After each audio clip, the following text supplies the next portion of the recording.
السلام علیکم ورحمۃ اللہ وبرکاتہ۔ بسم اللہ پڑھنے کی برکت۔ بسم اللہ الرحمن الرحیم پڑھنے کی عادت بنائیں۔ جب بھی کوئی کام کرے تو بسم اللہ پڑھ کر اس کام کو شروع کریں۔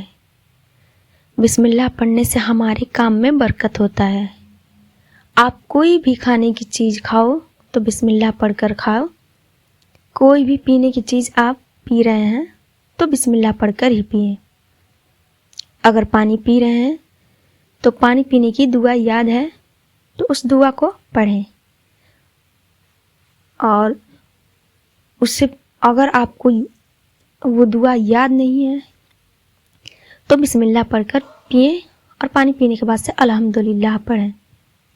کوئی بھی کھانے کی چیز ہو، پینے کی چیز ہو تو بسم اللہ پڑھ کر پھر شروع کریں۔ اس سے ہمارے کھانے میں برکت ہوتی ہے اور اس میں شیطان شریک بھی نہیں ہوتا ہے۔ اگر بسم اللہ نہیں پڑھتے ہیں تو ہمارے کھانے میں برکت نہیں ہوتا ہے اور شیطان اس کھانے میں شریک ہو جاتا ہے۔ ہاں، اگر بھول ہو جائے تو کھانا کھانے کے بعد جو ایک لقمہ بچتا ہے تو اس ایک لقمہ کو کھانے سے پہلے آپ بسم اللہ اول و آخرہ اس کو آپ پڑھ سکتے ہیں۔ بسم اللہ اول و آخرہ پڑھ کر اس ایک آخری لقمے کو آپ کھا لیں۔ اس سے ہمارے کھانے میں برکت آ جاتی ہے اور شیطان اس میں شریک بھی نہیں ہوتا۔ کوئی بھی چیز یا کوئی بھی کام آپ کرنے جا رہے ہیں، شروع کرنے جا رہے ہیں تو سب سے پہلے بسم اللہ پڑھ کر ہی شروع کریں۔ اگر آپ کو لگ رہا ہے کہ کوئی جادو کیا ہے تو جب اپنے اس پر بسم اللہ پڑھ لیا پھر اس کو کھایا تو جادو کا اس پر شیطان کی طرف سے ہوتا ہے۔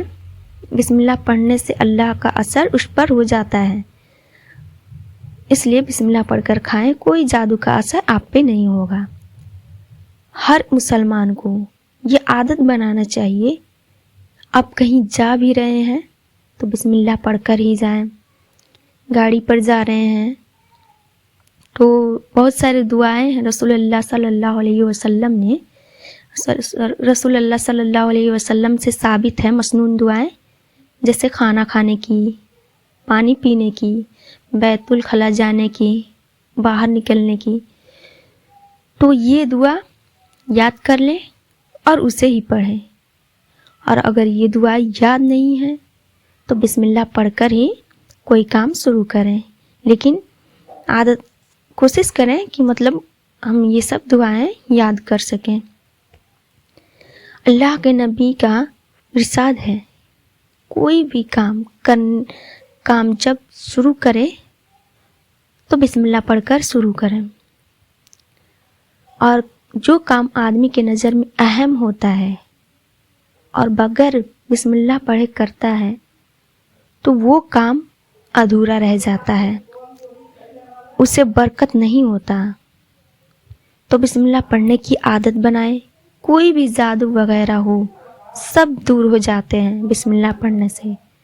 جادو کا اثر نہیں کرتا ہے، جادو کا اثر انہی لوگ پہ کرتا ہے جو ہمیشہ ناپاک رہتے ہیں، جو شیطان کے کاموں میں مبتلا ہوتے ہیں، اس پر جادو کا اثر ہوتا ہے۔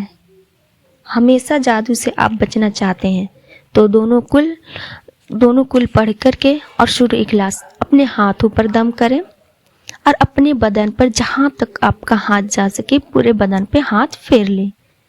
اگر آپ یہ کام ہمیشہ کریں گے تو آپ پر کتنا بھی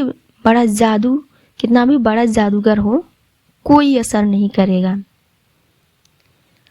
اور بھی بہت ساری قرآنی آیتیں ہیں جس سے جادو وغیرہ سے بچنے کے لیے نازل ہوئی ہیں، ان سب کو آپ یاد کر سکتے ہیں، اس سے آپ ان سب سے بچ سکتے ہیں۔ ان سب باتوں کو آپ ہمیشہ خیال رکھنا چاہیے، اور ہر کام کو شروع کرنے سے پہلے ہمیں بسم اللہ پڑھنے کی عادت بنانا چاہیے۔ لیکن اکثر ہم یہ سب بھول جاتے ہیں، ضروری نہیں سمجھتے ہیں، تو ان سب کا خیال رکھیں۔ بسم اللہ میں بہت برکت ہوتی ہے، بہت طاقت ہوتی ہے، تو اس لیے جو کام ہو بسم اللہ پڑھ کر شروع کرنا چاہیے۔ آپ سے گزارش ہے، اگر ویڈیو اچھی لگی ہو تو پلیز ویڈیو کو لائک کریں، سبسکرائب کریں اور کمنٹ میں آمین لکھنا نہ بھولیں۔ السلام علیکم ورحمۃ اللہ وبرکاتہ۔